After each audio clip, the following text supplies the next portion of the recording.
అందరికీ నమస్కారం అండి. ఈరోజు మనం మిథున రాశి వారి యొక్క జాతక ఫలితాలను తెలుసుకోబోతున్నాం. మిథున రాశి వారికి ఏప్రిల్ 6 అనగా సోమవారం నాడు వీరి యొక్క జాతక ఫలితాలను తెలుసుకోబోతున్నాం. అయితే మిథున రాశి వారు ఎవరైతే ఇప్పుడే కొత్తగా మన ఛానల్ చూస్తున్నారో దయచేసి ఛానల్ సబ్స్క్రైబ్ చేసుకొని వీడియోకి లైక్ చేసి సపోర్ట్ చేయడం మాత్రం మర్చిపోకండి. మరి వీడియోని ఎక్కడ కూడా స్కిప్ చేయకుండా చివరి వరకు చూసినట్లయితేనే మీకైతే పూర్తిగా అర్థమవుతుంది. రేపటి రోజున మీ యొక్క రాశి ఫలితాల ప్రకారం మీకు ఏ విధంగా ఉండబోతుందో తప్పకుండా తెలుసుకుందాము. మరి అంతకన్నా ముందుగా ప్రతి ఒక్కరికి కూడా ఏదో సమస్య ఉంటుందండి. సమస్య అంటే ఉంటారు కదా, అంటే ప్రేమ, పెళ్లి, ఉద్యోగం, వ్యాపారం, ప్రేమించి మోసపడము, నాగదోషము, సంతానం లేకపోవడము, భార్యాభర్తల మధ్య గొడవలు, ధనం లేకలు లేపడము, రాజకీయము, కోర్టు సమస్యలు, మీ మీద చెడు ప్రయోగాలు చేయటము, ఇలా ప్రతి ఒక్కరికి కూడా ఏదో ఒక సమస్య ఉంటూనే ఉంటుంది. అయితే ఎక్కడెక్కడికో వెళ్ళి జ్యోతిష్యం చెప్పించుకొని రాసింది ఉంటే ఒక్కసారి మన గురుగారిని కాంటాక్ట్ అవ్వండి. శ్రీ వారాహిదేవి జ్యోతిష్యాలయం అండి. మన గురు పేరు వచ్చి శివశక్తి రాజు గారు. మీరు సంప్రదించిన ఫోన్ నెంబర్ 9764639967. చాలా నమ్మకమైన గురుగారు. మన గురుగారు స్త్రీ పురుష వశీకరం చేయట్లో చాలా ప్రత్యేకత గలవారు. మీకు ఎటువంటి సమస్యలున్నా నమ్మకంతో సహా ప్రయత్నించుకోండి. దూర ప్రాంతంలో వారు కూడా ఫోన్ కలదా ప్రతి ఒక్క సమస్యకి ఖచ్చితమైన పరిష్కారం కలదండి. ఒక్కసారి నమ్మకంతో ప్రయత్నించుకోండి. సమస్య మీది పరిష్కారం మాత్రం మన గురుగారి దగ్గర అయితే 100% కలదండి. ఒక్కసారి నమ్మకంతో ప్రయత్నించుకోండి. ఇక వివరాలకు వస్తే కనుక ఈ రాశిఫల రేపటి దిన ఫలితాల ప్రకారము మీరు ఇద్దరు వ్యక్తులతో అయితే తప్పకుండా జాగ్రత్త వహించవలసి ఉందండి. ఎందుకంటే ఆ ఇద్దరు వ్యక్తులు కూడా ఇదివరకు మీకు చాలా అంటే చాలా నష్టాన్ని కలిగించినటువంటి వ్యక్తులు. ఆ ఇద్దరు వ్యక్తులు మీ ముందైతే చేతులు జోడించుతారని చెప్పుకోవచ్చు. మరి ఈ యొక్క రాశి వారి గురించి మోటగా వీరి గురించి అలాగే వీరి యొక్క మనస్తత్వం గురించి కూడా మనమైతే తెలుసుకుందాం. ముఖ్యంగా సహనము, ఓర్పు కలిగినటువంటి ఈ రాశి వాళ్ళు కోపాన్ని కూడా ఎక్కువగా కలిగి ఉంటారు. అయితే ఈ రాశి వారికి ఓర్పు, సహనం ఎంతైతే ఉంటుందో కోపం కూడా అంతే ఎక్కువగా ఉంటుంది. అలాగే ఎప్పుడైతే ఓర్పు, సహనం కోల్పోతారో అటువంటి సమయంలో మాత్రం వీరికి కోపం కూడా ఒక ప్రళయంలాగా ముంచుకొస్తుందని చెప్పాలి. అంతేకాకుండా ఈ రాశిలో పుట్టిన వారు మీ పక్క వాళ్ళను నమ్మినట్లుగా మిమ్మల్ని మీరు అస్సలు నమ్ముకోరండి. ఇదే మీరు చేస్తున్నటువంటి పెద్ద మిస్టేక్. ఇక్కడ నుండైనా మీరు ఈ అలవాటునైతే తప్పకుండా మార్చుకోవాల్సి ఉంటుంది. ఎందుకంటే ముందుగా మీరు 2 పనులు అయితే చేయాలి. 2 ముఖ్యమైనటువంటి ఆ విషయాలు ఏమిటంటే, మొదటగా మీరు దైవారాధన చేయటము అస్సలు మర్చిపోకండి. రెండవది మిమ్మల్ని మీరు నమ్ముకోవటం. ఇక్కడ ఎప్పుడైతే మిమ్మల్ని మీరు నమ్ముకోవడం ప్రారంభిస్తారో మీరు అనుకున్నటువంటి పనిలో వాటిలో కూడా తప్పకుండా విజయాన్ని అయితే సాధించగలుగుతారు. అలాగే దైవారాధన చేయటం కుదరకపోయినా, రోజు కుదరకపోయినా కనీసము మీకు వారంలో 1 రోజైనా కానీ లేదంటే 2 రోజులైనా కానీ కుదురుతుంది కదండి. అలా ఆ రోజైనా కానీ దైవారాధన సరిపోతుంది. ఏది చేసినా కూడా దీపారాధన మనస్ఫూర్తిగా చేసుకోవాలి. కాబట్టి ఈ రాశివారు ఖచ్చితంగా మీరు అనుకున్న వాటిలో విజయాన్ని సాధించాలనుకుంటే మాత్రం మీలో అంటే మీకున్నటువంటి విశ్వాసం, నమ్మకంతో పాటుగా భగవంతుని యొక్క ఆరాధన, భగవంతుని యొక్క అనుగ్రహం చాలా ముఖ్యమని చెప్పి అది తెలుసుకోండి. మీరు ఎన్ని పనులైనా చేయండి, ఎంత కష్టమైనటువంటి సమస్యలైనా కానీ ఎదుర్కొనేటువంటి ధైర్యం మీలో ఉన్నప్పటికీ కూడా భగవంతుని యొక్క అనుగ్రహం లేకపోతే అది మీరు ఎంత విజయం సాధించినా కూడా అది వ్యర్థమని చెప్పుకోవాలి. అలాగే మీరు ఎంత బలహీనైనా కానీ మీ యొక్క బలం కానీ ధైర్యం కానీ ఇందులోనూ కూడా పనికిరావని చెప్పి తెలుసుకోండి. కాబట్టి భగవంతుని యొక్క ఆరాధన చాలా చాలా ఇంపార్టెంట్ అండి. మనం ప్రతిరోజు కూడా రోజు మొత్తం మీద సరైనటువంటి టయానికి నిద్రపోతాం, అంత తింటాం, ఇన్ని పనులు అయితే చేసుకుంటాం. కానీ భగవంతుని విషయం వచ్చేసరికి ఏదోలే తర్వాత చేసుకోవచ్చు అనే విధంగా మనమైతే ఒక రకమైన ఆలోచన భావం వెళ్ళిపోతాం. ఎందుకంటే భగవంతుడు ఏమైనా చూస్తున్నాడా లేదంటే వింటున్నాడా? కాకపోతే ఏంటంటే మన అవసరం కోసం భగవంతుడి దగ్గర మోకరాలుతుంటాం. అంత అవసరమే ఉంది, తర్వాత ఏదో చేసుకోవచ్చు అన్నప్పుడు చేసుకుంటే భగవంతుడు వెంటనే కరిగిపోతాడు, మనకు వరాలు కురిపించేస్తారని మనల్ని చూసి కొంచెం జాలిపడతా అని చెప్పేసి ఒక భావన అయితే ప్రతి ఒక్కరికి కూడా ఏర్పడుతుంది. అందరికీ కాదండి, కొందరికి. కాబట్టి ఈ విధంగా మీరైతే నిర్లక్ష్య భావం చేసి కొద్దీ భగవంతుడి యొక్క అనుగ్రహానికి కూడా మీరు కొంచెం దూరం అవుతారని చెప్పుకోవాలి. కాబట్టి మీకు ఎన్ని పనులు ఉన్నా ఎన్నినే ఉన్నాయి కానీ దైవారాధన చాలా ముఖ్యం అని చెప్పి తెలుసుకోండి. ఒకవేళ మీకు అసలు కుదిరినటువంటి పక్షంలో కనీసం దైవనామస్మరణ చేసుకోవడం వల్ల తప్పకుండా మీకైతే భగవంతుని యొక్క అనుగ్రహం అనేది తోడవుతుంది. ఇక మీరు ఏమాత్రం కూడా పక్క వాళ్ళ మాటలు బెదిరిపోకుండా మీ పనులు మీరు చేసుకుని వెళ్ళడం చాలా అంటే చాలా ఉత్తమమైనటువంటి పని.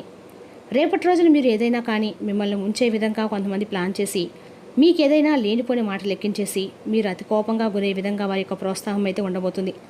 కాబట్టి వారి ప్రోత్సాహాన్ని మీరు లొంగకుండా వారు ఏదైనా చెప్పినా కానీ మీరు అస్సలు తేగితీజీగా విన్నట్లుగా వదిలేయండి. అలాగే వారు చెప్పేటువంటి మాటల్లో మీ బుర్రకెక్కించేసుకొని అవతల వ్యక్తితో మీరు ఎక్కువగా కోప్పడిపోయి వారితో వాగ్వాదం చోటు చేసుకునే విధంగా వారితో ఏదైనా కానీ కొంచెం మితిమీరినటువంటి సంభాషణ చేయడం వల్ల ముందు రోజుల్లో మీకు వారి వల్ల కొంచెం ఏదైనా ఇబ్బందికరమైన పరిస్థితులు ఏర్పడతాయి.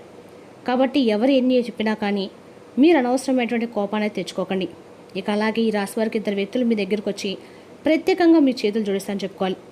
ఇక మీకు తిరగనేది కూడా ఉండదండి. ఇప్పటి వరకు మిమ్మల్ని ఎవరైతే అవహేళన చేశారో, ఎవరైతే మీ పత్రాన్ని కోరుకున్నారో, ఎవరైతే ఇంతకుముందు గతంలో మిమ్మల్ని మోసం చేశారో ఎప్పుడు చూసినా కూడా మిమ్మల్ని ఎగతాళి చేస్తూ మీరు దేనికి పనికిరా అని చెప్పేసి నలుగురు ముందు మిమ్మల్ని అనవసరమైనటువంటి మాటలతో దూషించి మిమ్మల్ని కొంచెం తక్కువగా పరిచే విధంగా మాట్లాడిన వారు ఎవరైతే ఉంటారో వారు స్వయంగా వారే వచ్చి మీ దగ్గరికి మీ ముందు కూర్చొని చేతులు జోడిస్తారు, క్షమాపణలు అడుగుతారు.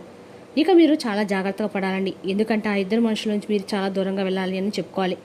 ఎందుకంటే ఆల్రెడీ వాళ్ళు మీ లైఫ్ నుంచి బయటపడిన వారైతే మీరు కూడా వాళ్ళని మీ లైఫ్ నుండి బయటపెట్టేయాలి.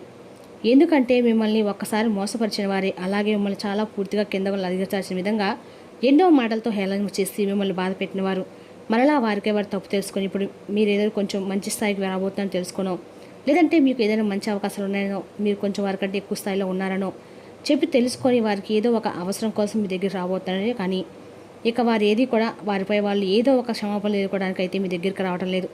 కాబట్టి వారి యొక్క నక్క వినయాలను మీరు ఏమాత్రం కూడా కొంచెమైనా కానీ నమ్మి వారిని మరలా కనుక మీ జీవితంలోకి ఆహ్వానించినట్లయితే ముందు రోజుల్లో మీకు కొంచెం ప్రాబ్లమ్స్ అనేవి వస్తాయి. అలాగే మీ జీవితంలో వాళ్ళని అస్సలు రానివ్వకండి. వాళ్ళకి ఎటువంటి హెల్ప్ అని చేయకూడదు. ఇక ఇప్పుడు ఆ ఇద్దరు వ్యక్తులు ఎవరు, అలాగే వాళ్ళతో ఎటువంటి జాగ్రత్తలు తీసుకోవాలని కూడా తెలుసుకుందాం. ఎవరైతే మిమ్మల్ని ఎక్కువగా నమ్మించి మోసం చేస్తారో వారిని మీరు ఏ విధంగా గుర్తుపెట్టాలంటే మీ జీవితంలో ఈ సంవత్సరం జరగబోయేటువంటి అద్భుతాలు గుడ్ న్యూస్ ముందు మీకు వ్యాపారంలో చాలా చక్కగా ఉంటుంది. అలాగే మీకు ఉద్యోగం చేసే వాళ్ళు కూడా ఉద్యోగంలో కొంచెం శాలరీస్ కూడా ఇంక్రీస్ అవుతాయి, చాలా ఎక్కువగా కనిపిస్తుంది. అలాగే ఎవరైతే ఏదైనా చేస్తారంటే మీతో అసలు ఇదే అయ్యే పని కాదు, ఇక మీరు వేస్ట్ అని దేనికైతే మీరు పనికిరాని చెప్పి ఏదైనా చేసినా కూడా అది రాంగ్ అవుతుందని చెప్పి ఎవరైతే అన్నారో ఆ విధంగా ఇప్పటివరకు మిమ్మల్ని చెడుగా ప్రచారం చేసిన వాళ్ళందరూ కూడా మీ టాపిక్ తీసుకొని ప్రతి ఒక్క చోట మీరు దేనికి పనికిరా అని చెప్పి ఎవరైతే ఎడుగా చెప్పిన వాళ్ళు ఉంటారో వాళ్ళు మీ ముందు చేతులు కట్టుకునేలాగా మీరైతే మంచి స్థాయికి రాబోతుందని చెప్పుకోవాలి. అలాగే వాళ్ళు చేయబోయేటువంటి తప్పుల గురించి కూడా వాళ్ళు తెలుసుకుంటారండి. అలాగే మీరు గ్రేట్ అని చెప్పేసి మీ గురించి చాలా తప్పుగా మాట్లాడాము, మిమ్మల్ని చాలా తక్కువ అంచనా వేశామని చెప్పేసి నోరు మూసుకునేలాగా మీరైతే సమాధానం ఇవ్వబోతున్నారు. అలాగే రేపటి మీ పనుల్లో మీరైతే బిజీ గడబోతున్నారు. అలాగే చక్కగా కుటుంబంతో కలిసి బయటకు వెళ్తారండి. సరదాగా కాసేపు అయితే కుటుంబంతో గడబోతున్నారు. అలాగే దైవ దర్శనం చేసుకుంటారు. కాబట్టి గ్రహాలు ఎప్పుడు కూడా మనం అనుకూలంగా ఉన్నప్పుడు మాత్రమే మనం అంటే గ్రహాలు ఎప్పుడైతే అనుకూలంగా ఉంటాయో మనం ఆ మంచి పనులు కానీ లేదంటే మనం అనుకునే పనులు ఏవైనా కానీ చేయాలండి. ఎంతైనా మనం కష్టపడుతున్నామో దాన్ని చూసి గ్రహాలు కానీ భగవంతుడు కానీ ఫలితం అనేది మరింత ఎక్కువగా ఇస్తారు. మన యొక్క కష్టాన్ని మనం నమ్ముకోవాలండి. అలాగే రేపటి రోజున బంధువుల్లో ఒకరు మీతో కాస్త వాగ్వాదం చోటు చేసుకునే విధంగా గొడవ దిగేటువంటి అవకాశం కూడా ఉంది. వారితో అనవసరంగా మీరు కూడా ఎక్కువగా మాట్లాడకండి. మీ స్నేహితులు కావచ్చు, బంధువులు కావచ్చు, ఇక మీరు పనిచే చోట కావచ్చు, ఎవరైనా కానీ కొంతమంది మీతో కొంచెం అనవసరమైనటువంటి వాగ్వాదంతో మిమ్మల్ని రెచ్చగొట్టే విధంగా ప్రయత్నాలు అయితే చేస్తారు. కాబట్టి ఈ విషయంలో కొంచెం జాగ్రత్త పడండి. అటువంటి వారికి కొంచెం దూరంగా ఉండండి. ఇక రేపటి రోజున మంచిగా ఉందని చెప్పి మీరు తప్పకుండా నమ్మాలి. ఎందుకంటే మీరు ఆర్థిక పరంగా కూడా బాగా సెటిల్ అయ్యామని చెప్పేసి రేపటి రోజు మీకు అనిపిస్తుంది. అలాగే మీ చేతి నుండి కూడా రేపటి రోజు ధనం అనేది మీకు అనుకున్నటువంటి పనులకి సరిపడా ధనం అందుతుంది. ఇక ఈ విధంగా అయితే రేపటి రోజు యొక్క రాశి వారికి జాతక ఫలితాలు ఒక రకంగా అయితే అన్ని రకాలు కూడా అనుకూలంగా ఉందని చెప్పుకోవాలండి. అయితే రేపటి రోజు మీరు వైకల్యాన్ని అధిగమించడానికి మీకు గల అద్భుతమైన మేధాశక్తి సహాయపడుతుంది. సానుకూలమైన ఆలోచన వల్ల మాత్రమే మీరు ఈ సమస్యతో పోరాడగలరు. మీరు రేపటి రోజున రాత్రిలోపు ఆర్థిక లాభాలు ఖచ్చితంగా పొందుతారు. ఎందుకంటే మీరు ఇచ్చిన అప్పు మీకు తిరిగి వచ్చేస్తుంది. మీ స్నేహితులు మీకు రేపటి రోజు సపోర్ట్గా ఉంటారు. కానీ జాగ్రత్త, మీరేం మాట్లాడుతున్నారో గమనించుకోండి. ప్రేమైక జీవితం బహు హుషారుగా వైబ్రేట్గా ఉంటుంది. రేపటి రోజున ఎక్కువ పని చేయడానికి, ఉన్నతంగా చూడడానికి హై ప్రొఫైల్కి తగినది. ఇక ఈ రాశి చెందిన వారు మీ యొక్క వరకు సమయాన్ని కేటాయించుకోండి. పని ఒత్తిడి మిమ్మల్ని కొంచెం మానసిక ఒత్తిడి గురి చేస్తుంది. రేపటి రోజు మీ జీవిత భాష మీరంటే ఎంత ఇష్టమో రేపటి రోజు మీకు అనుభవంలోకి వస్తుందండి. స్వచ్ఛమైన తేను ప్రతిరోజు ఉపయోగించుకోండి. మంచి కుటుంబ జీవితం ఆనందిస్తారు. రేపటి రోజు శివారాధన ఈ రాశి వారికి అంతకాలం మేలు చేస్తుందండి. మరి తెలుసా ఈ రాశి యొక్క జాతక ఫలితాలను తిరిగి రేపటి మళ్ళీ కలుసుకుందాం. Thank you for watching.